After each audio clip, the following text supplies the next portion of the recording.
인생은 모순이 아니라 역설이다 라는 말이 있습니다. 모순과 역설은 같은 말 같지만 다른 말이죠. 모순은 앞과 뒤가 다른 어떤 말이나 행동을 가리키고, 역설은 모순 같은데 그 속에 함축된 진리가 담겨 있는 말이죠. 그러므로 우리가 인생을 산다면 모순의 삶이 아니라 역설의 삶을 살아야 한다는 거예요. 근데 많은 사람들이 모순의 삶을 살아갑니다. 심지어 신앙인들조차도 모순의 삶을 살아가는 경우가 많이 있습니다.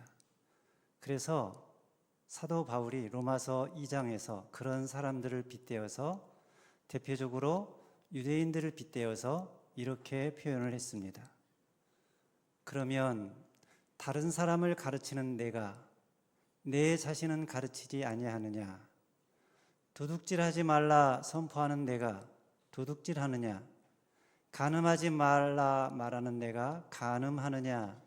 우상을 가증히 여기는 내가 신전 물건을 도둑질하느냐? 율법을 자랑하는 내가 율법을 범함으로 하나님을 욕되게 하느냐? 무슨 말입니까? 말은 맞는 말을 하는데 내 삶의 모습을 보면 그 말과 다르다는 것이죠. 남은 가르치는데 자기는 가르치지 않는다. 남에게 도둑질하지 말라 그러면서 자기는 도둑질한다. 우상을 숭배하지 말라 하면서 신전 물건을 훔친다. 간음하지 말라 하면서 다른 사람을 간음한다.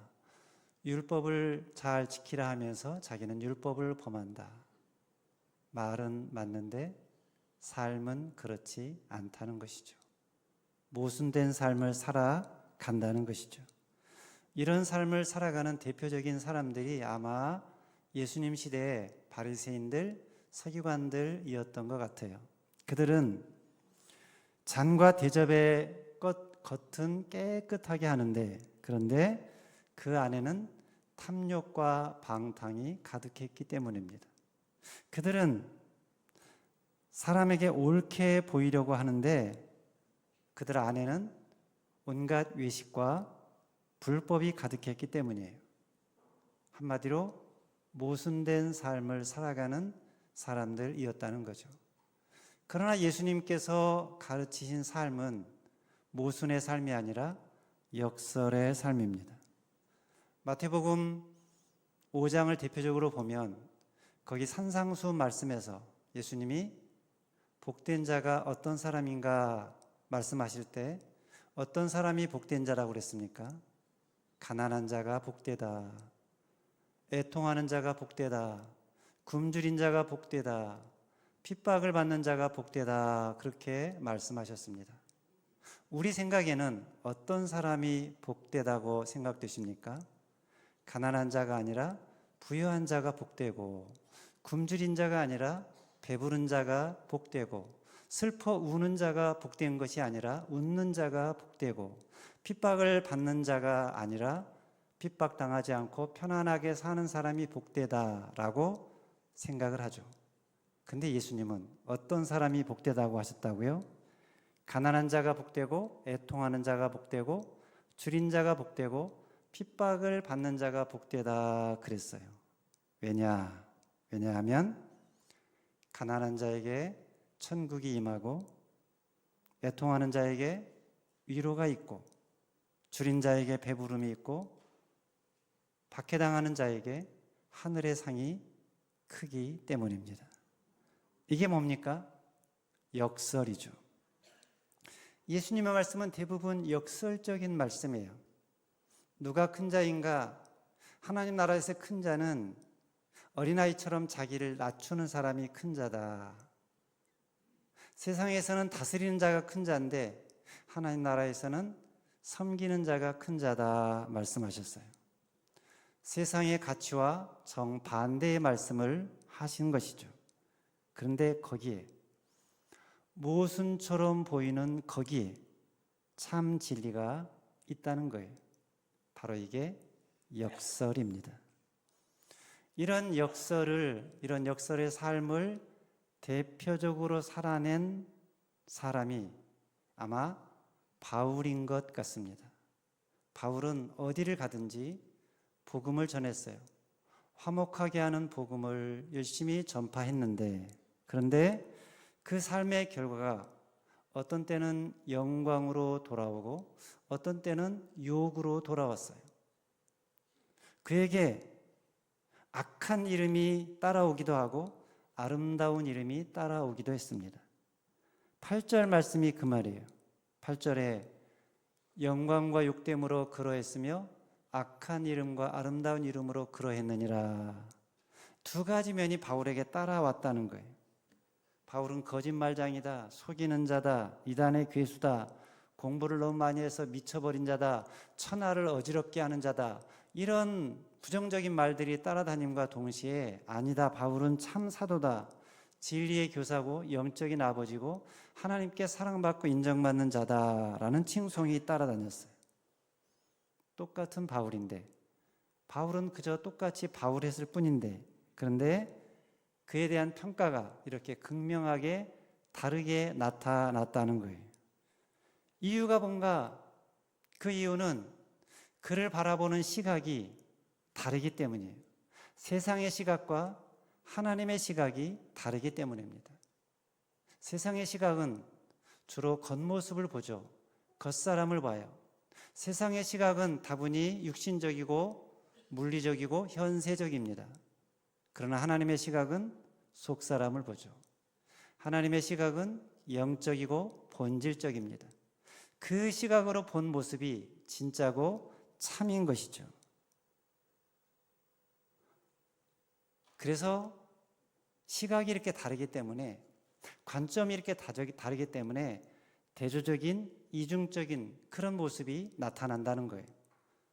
이런 역설적인 모습을 오늘 본문 고린도후서 6장 8절 하반절에서 10절에서 바울이 이렇게 표현한 것입니다.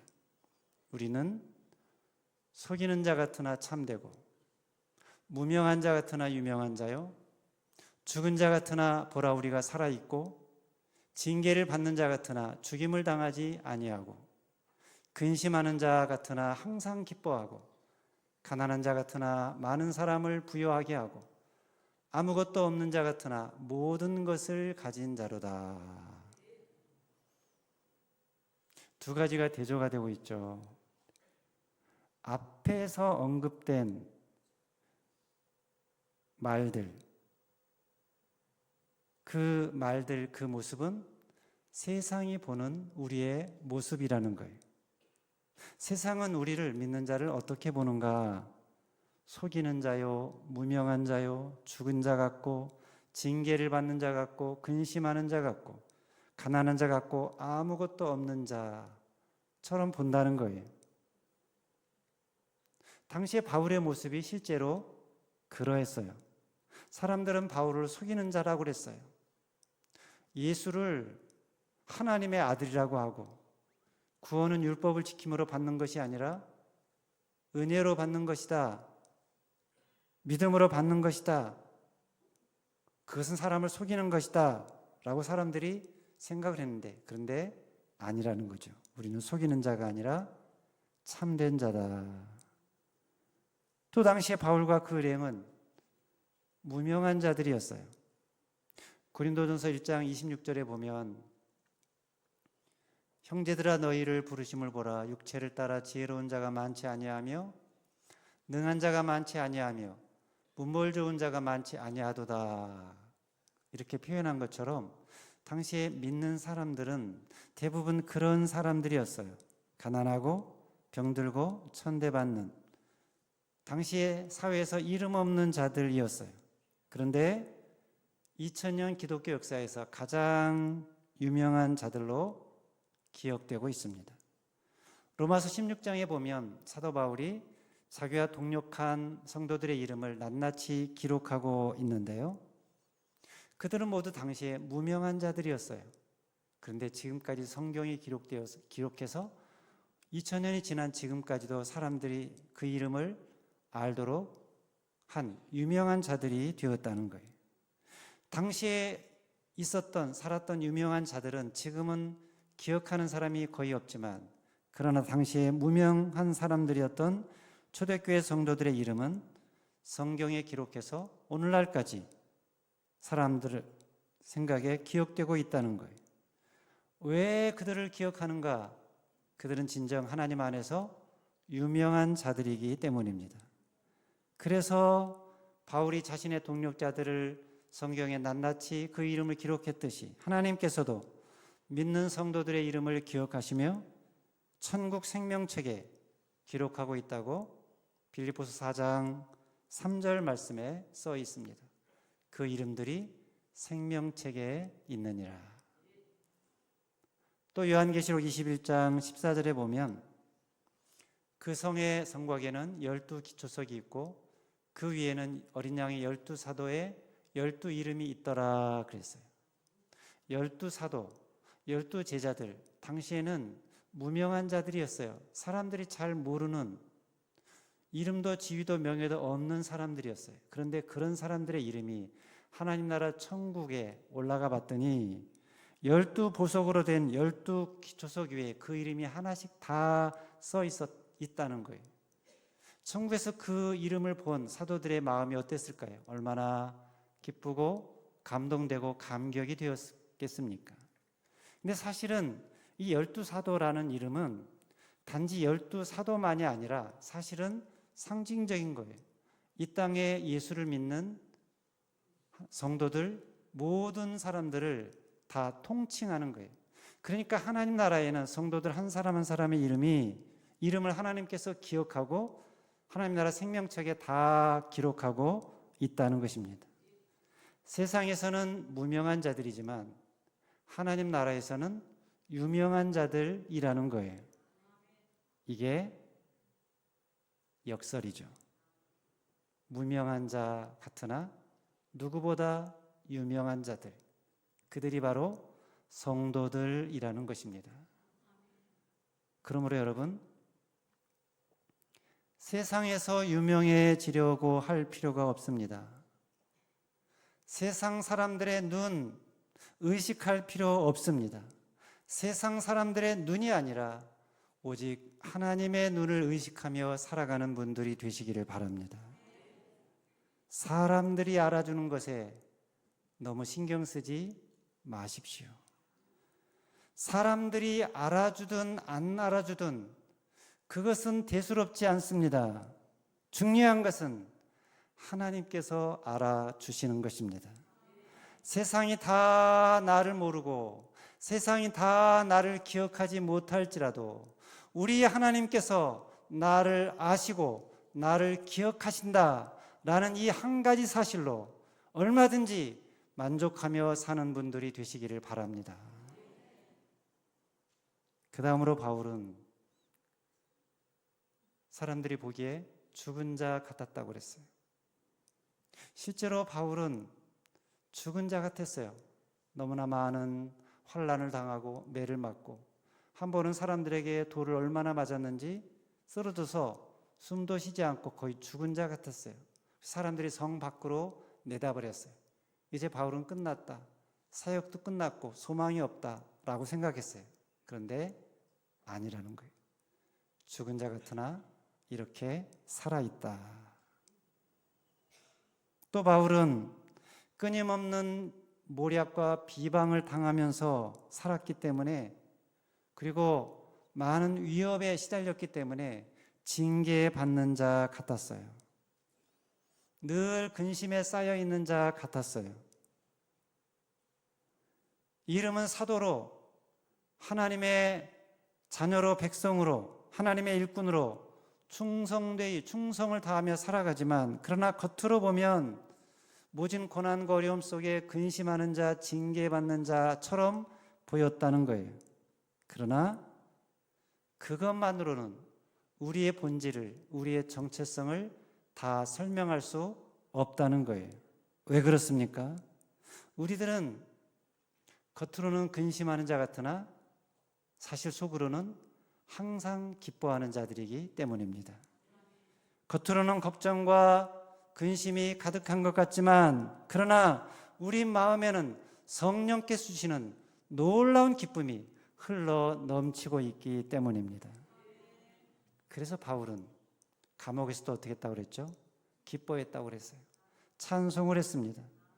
주님이 나와 함께 하시니 감옥이어도 괜찮습니다. 혹시 이 감옥에서 죽더라도, 죽으면 내가 그렇게 좋아하고 그리던 주님을 영원히 만날 수 있으니 오히려 기쁩니다. 찬송을 했습니다.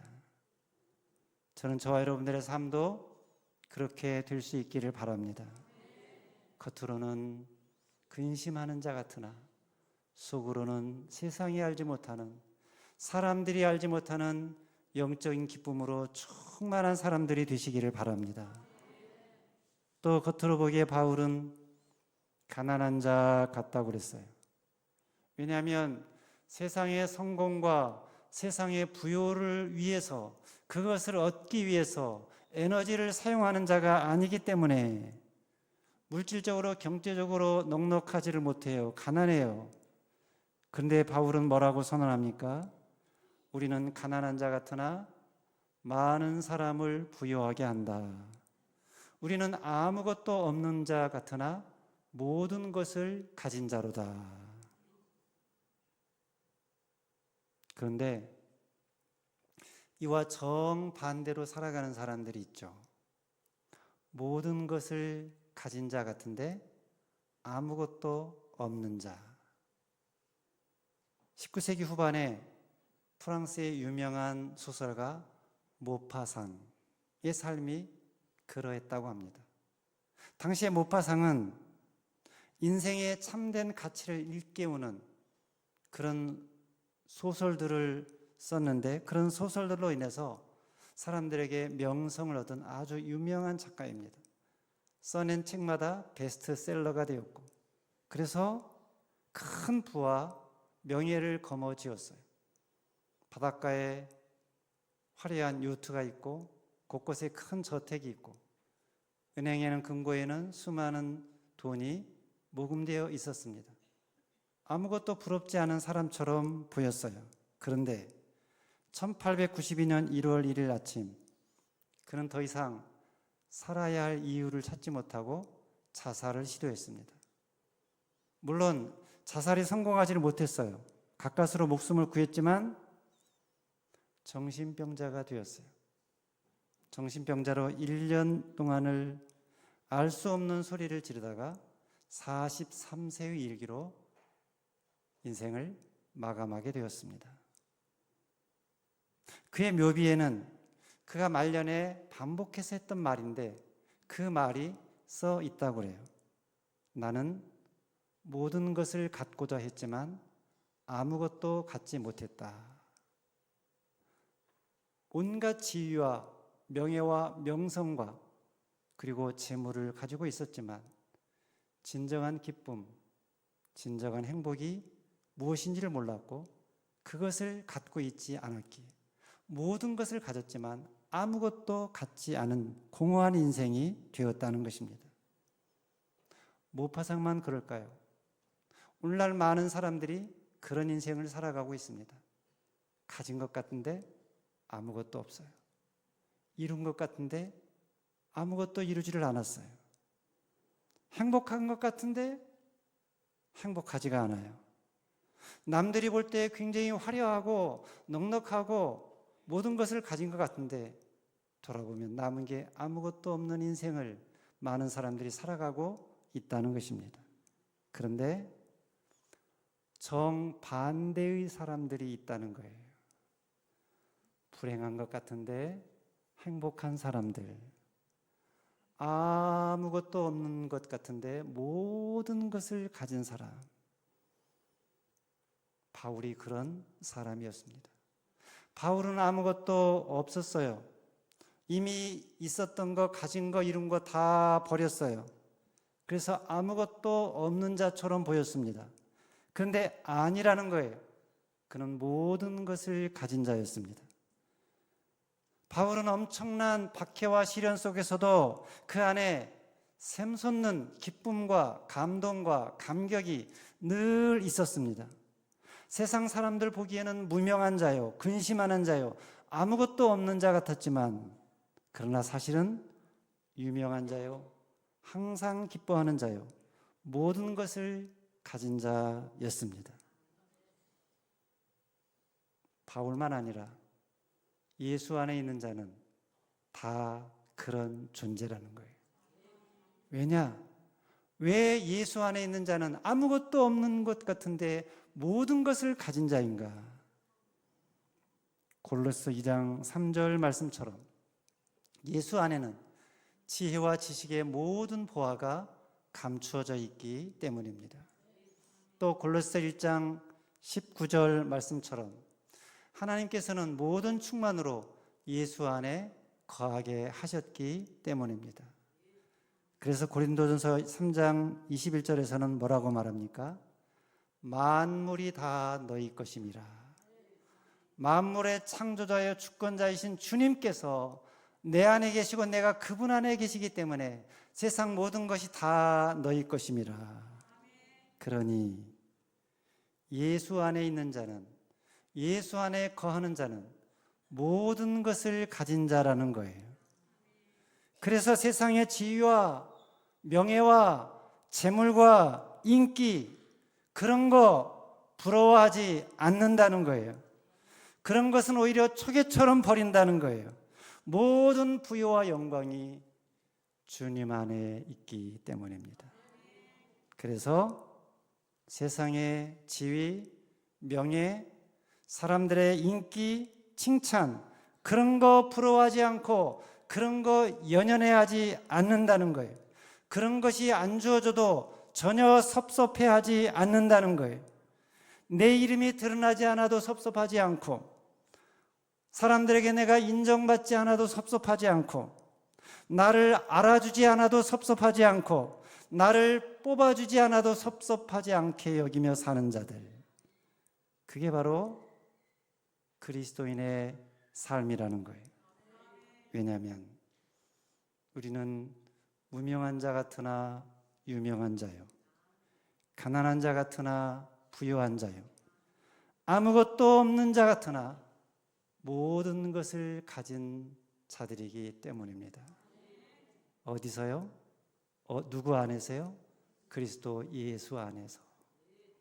그래서 그리스도 예수 안에 있는 자는 어떻게 사나? 어떤 형편에서도, 어떤 상황에서도 자족하며 살아갑니다. 그것을 사도 바울이 빌립보서 4장 11절 12절에서 이렇게 표현했습니다. 같이 읽을까요? 시작. 내가 궁핍함으로 말하는 것이 아니니라. 어떠한 형편에든지 나는 자족하기를 배웠노니 나는 비천에 처할 줄도 알고 풍부에 처할 줄도 알아. 모든 일 곧 배부름과 배고픔과 풍부와 궁핍에도 처할 줄 아는 일체의 비결을 배웠노라. 아멘. 그리스도 예수 안에서. 주 안에서 사는 자는 주 안에서 주님이 주시는 참된 자유와 기쁨과 모든 부유함을 맛보며 살아가는 자는 어떤 형편에서도 자족하며 살아간다는 것입니다. 부유와 가난이, 건강과 병이, 넓음과 좁음이, 높음과 낮음이 영향을 끼치지 못한다는 것입니다. 그 어떤 상황에서도 자족하며 사는 자들, 그게 믿는 자들이고 믿는 자의 삶이라는 것입니다. 이게 바로 역설이죠. 믿는 자는 역설의 삶을 사는 자들이다. 그런 역설의 삶을 시로 표현한 작자 미상의 시가 하나 있어서 소개하겠습니다. 제목이 나의 자랑, 나의 삶의 잔입니다. 옷을 잘 입었다고 하여 그것이 나의 자랑이 아니요 남루를 걸쳤다 하여 그것이 또 나를 부끄럽게 못하느나 남이 나를 칭찬하여 흥이 날 것 없고 남이 나를 욕한다 하여 그것이 나를 분하게 못하느나 다만 주님 계시여 만사가 은혜요 기쁨이로다. 주님 안 계시면 백사가 저주여 슬픔일 것이니 나의 생활의 맛이 오직 주님께만 있도다. 오 나의 생의 맛이 되시는 나의 주 예수 그리스도시여, 가난하든지 부하든지 주님만 계셔 주옵소서. 고생스럽거나 평안하거나 주님만 계셔 주옵소서. 살거나 죽거나 주님만 계셔 주옵소서. 그러면 모든 것이 다 의미 있고 생명이 있겠나이다. 세상으로 더불어 웃는 생활보다 주님으로 더불어 우는 생활의 그 눈물이 오히려 맛이 있나이다. 세상으로 더불어 잘 먹는 것보다 주님과 함께 있어 굶고 주림이 오히려 저에게 복이 되었고, 세상과 친하여 비단 옷에 쌓여 사는 것보다 주님과 친하여 베옷과 헌옷을 입어 오히려 이것이 영광이로소이다. 오 주여, 당신만이 나의 구주시오니 주 외에 달리 무엇을 구하오리이까? 주님 한 분을 얻어 나는 모든 것을 얻었사오니 주님은 곧 나의 총 재산이며 모든 것의 모든 것이로소이다.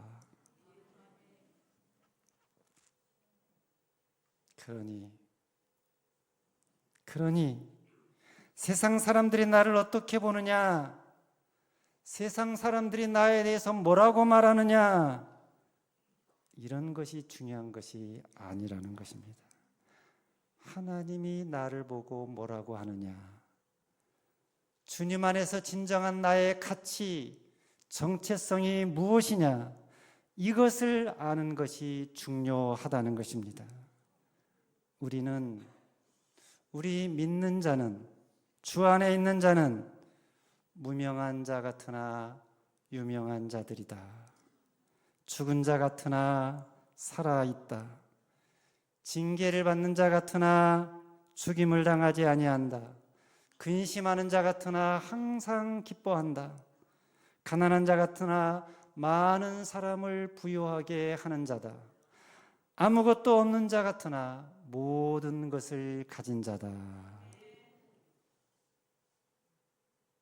이게 진정한 우리의 정체성이요 가치라는 것입니다. 여러분, 믿는 자는 다른 것이 아니라 내면이 강한 자가 되어야 합니다.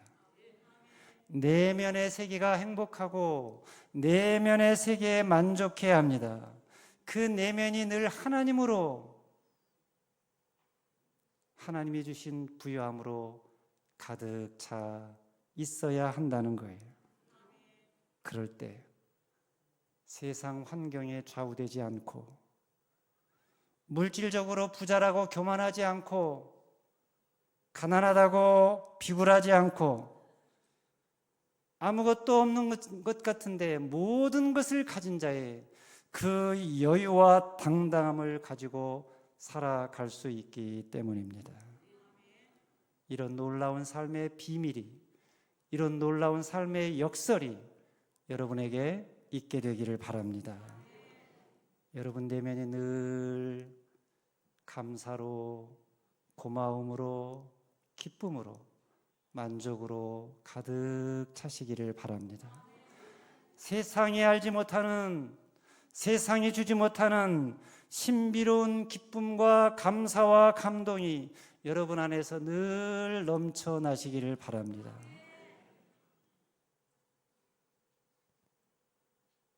이 비밀을 모르는 세상 사람들처럼 재물에서, 외모에서 기쁨과 행복을 얻으려고 하는 것이 아니라 좀 더 많이 모으려고, 좀 더 높이 오르려고, 좀 더 높은 지위를 얻으려고, 사람들에게 더 많은 인정과 칭찬을 받으려고 혈안이 된 사람이 아니라, 그런 것이 없어도 편안하고 행복한 사람, 없는 중에도 오히려 다른 사람을 배려하고 섬기며 양보하는 사람, 누군가에게 잘 보이고 잘을 대해준다면 높은 지위와 명예를 가진 사람에게가 아니라 아무런 대가도 돌아오지 않는 사람에게, 가난하고 낮은 사람에게 오히려 잘 대해주는 사람, 그런 역설의 사람들이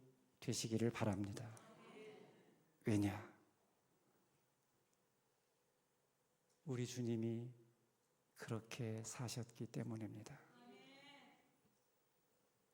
그런 자리에서 우리 주님을 뜨겁게 만날 수 있기 때문입니다. 주여 나를 평화의 도구로 써주소서 라는 유명한 부음성 시를 쓴 프란시스라는 분이 있는데, 이분에게 이런 간증이 있습니다. 어느 추운 겨울날 이제 잠에 들려고 잠자리에 누웠는데 밖에서 문을 두드리는 소리가 나요.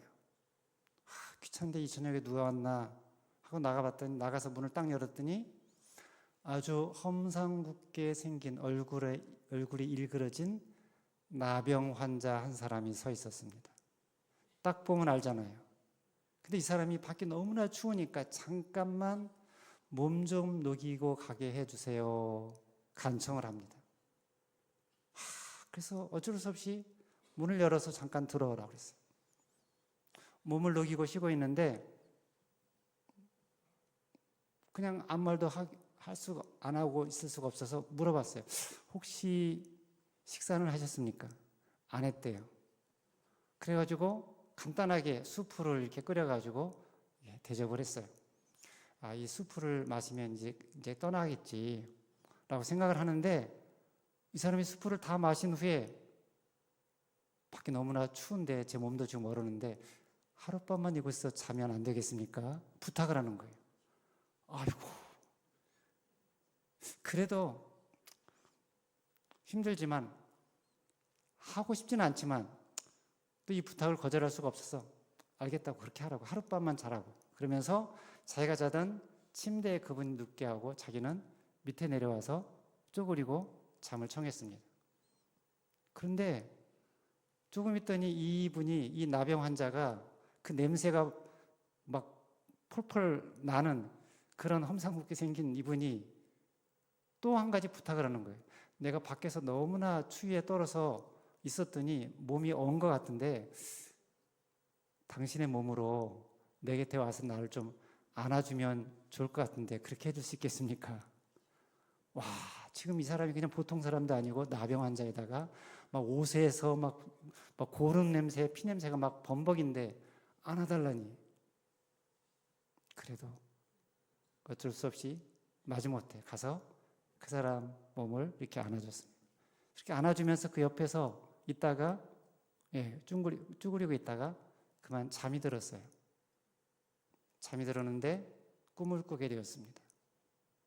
꿈을 꾸는데 꿈속에서 예수님이 나타났어요. 프란시스야, 내가 사랑하는 예수다. 네가 나를 그토록 극진하게 대접했으니 참 기쁘다. 하늘에서 상이 클 것이다. 그 말을 듣고 딱 깼어요.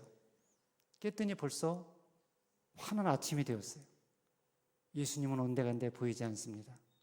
그런데 침대에 같이 누워있던 나병 환자도 보이질 않아요.